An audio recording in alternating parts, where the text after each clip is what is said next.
안녕하세요. 머리 씹는 의사 이선용입니다. 제가 이 유튜브 채널 머리 씹는 의사를 개설한 지도 이제 횟수로 3년차가 되는데요. 드디어 외부 광고가 붙었습니다. 근데 광고를 제가 계약하거나 붙인 건 아니고요. 탈모약 해외 직구 사이트를 이 동영상 댓글에서 광고를 많이 하시더라고요. 광고 열심히 하네. 네이버 보면은 뭐 가입하면 포인트도 주고. 사실 저도 진료를 하면서 탈모약의 해외 직구에 대해서 질문을 굉장히 많이 받아요. 우선 저는 뭐 어떤 특정한 약국이나 특정 제약회사와 이해적으로 아무 관계도 없음을 미리 알려드립니다. 제가 뭐 특정한 약을 많이 처방한다고 해서 제가 득을 보는 건 전혀 없어요. 저도 다 제 돈 내고 직접 약을 사 먹어요. 내돈내산 이런 거 좀 문제되나? 의약품은 일반 의약품과 전문 의약품 두 가지로 크게 나눠볼 수 있는데요. 일반 의약품은 흔히 말하는 뭐 타이레놀이라든지 뭐 아스피린이라든지 이런 의사 처방전이 없이도 구매를 할 수 있는 그런 약들을 말합니다. 요즘에는 편의점에서 구매 가능하도록 허가를 받은 제품들도 몇 가지가 있지만 그래도 대부분 약들은 약국에서 구매를 할 수 있도록 되어 있어요. 반대로 전문의약품은 의사 처방전이 필요한 약들이에요. 우리가 먹는 피나스테리드나 두타스테리드가 이런 전문의약품에 해당되는 약들입니다.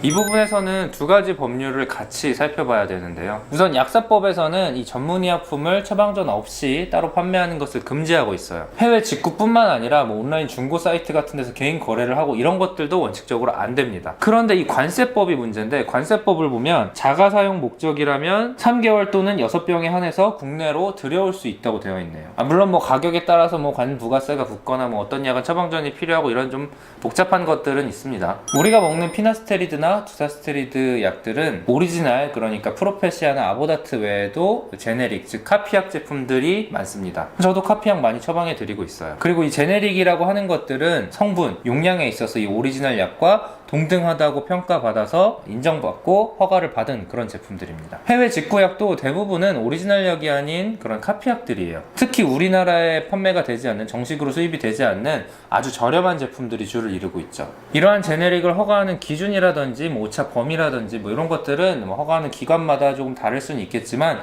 기본적으로 같은 약이고 같은 성분인 것은 맞습니다. 우선 사회 제도적으로 이게 뭐 문제인가 합법인가 이런 것들은 제가 법률 전문가가 아니니까 일단 차치해 두고요. 탈모약 직구를 하는 경우는 제가 봤을 땐 100% 비용 때문이에요. 뭐 외국 약이 효과가 더 뛰어나서 또는 국내에서는 이 약을 구하기 힘들어서 이런 거 없어요. 100% 비용 때문입니다. 프로페시아나 아보다트 또는 그 카피약들도 우리나라 어느 약국에서도 다 구할 수가 있고 처방받는 과정도 복잡하지 않아요. 그래도 기왕이면 가격이 저렴하면 좋지 않을까 라고 생각하시는 분들은 많을 거예요. 하지만 이런 부분에 있어서 조심해야 될 것들이 있어요. 우선 진료를 보지 않고 자의적으로 판단을 해서 약을 복용하는 경우가 있어요. 모든 질병은 그 증상이 비슷해 보여도 그 원인이 다 다를 수가 있어요. 예를 들어서 똑같이 배가 아파도 위가 문제일 때는 위에 관한 치료를 하고 간이 문제일 때는 간에 관한 치료를 해야죠. 특히 탈모약은 아주 장기적으로 복용하게 되는 경우가 많기 때문에 이 약을 선택할 때 주의할 필요가 있습니다. 특히 그 부작용 때문에 처방을 잘 안 하는, 이제 국내에서는 탈모약으로 승인받지 않은 그런 제품들도 그냥 해외 직구 사이트에 들어가 보면 그냥 탈모약이라고 표기가 되어 있기 때문에 헷갈리기가 쉽죠. 이 세상의 모든 효과가 있는 약들은 당연히 어느 정도 비율 부작용이 있을 수 있어요. 그렇기 때문에 꼭 필요한 경우에만 필요한 만큼 약을 복용해야 합니다. 그리고 이 약들을 복용할 때는 여러 가지 주의사항이 있기 때문에 약사에게서 복약 지도를 받아야 합니다. 물론 의사와 진료에서도 이런 것들이 다 설명되긴 하지만 조금 더 전문가인 약사님이 설명을 다 잘 해주실 거예요.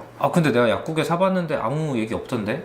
궁금하면 설명해달라고 하셔도 돼요. 그건 당연한 권리예요. 원래 피나스테리드나 두타스테리드를 문제없이 드시던 분에 있어서 난 가격이 좀 부담돼서 해외 직구로 약을 직접 구해서 먹겠다. 이걸 의사인 입장에서 제가 뭐 말리거나 뭐 그렇게 하면 절대 안 돼요. 이렇게 얘기하지는 않아요. 다만 해외 직구의 경우에는 비단 이게 의약품만의 문제는 아니지만 제품의 정품 여부라든지 뭐 유통기한 또는 뭐 포장 바꿔치기라든지 다양한 문제가 제기되고 있기 때문에 저라면 굳이 그 리스크를 감수하진 않을 것 같아요. 저는 개인적으로 그동안 일을 해오면서 국내 약품의 유통 경로라든지 이런 것들은 신뢰를 할 수 있지만 직구의 경우는 아직 잘 모르겠어요. 다시 한번 말하지만 제품 자체에 문제가 없다면 내가 국내에서 오리지널 약을 먹던 아니면 해외 직구로 카피약을 먹던 큰 문제는 없어요. 하지만 적어도 약을 시작할 때는 의사의 진단을 받고 내가 정확한 치료를 위해서 약을 복용해야 하고, 약을 먹는 중간에도 뭔가 문제가 생긴다면 당연히 의사에게서 전문적인 상담을 받아야 합니다. 이렇게 또 말씀드리면 야 저것도 진료비 벌려 그런 거 아니냐라고 생각하시는 분들 있겠지만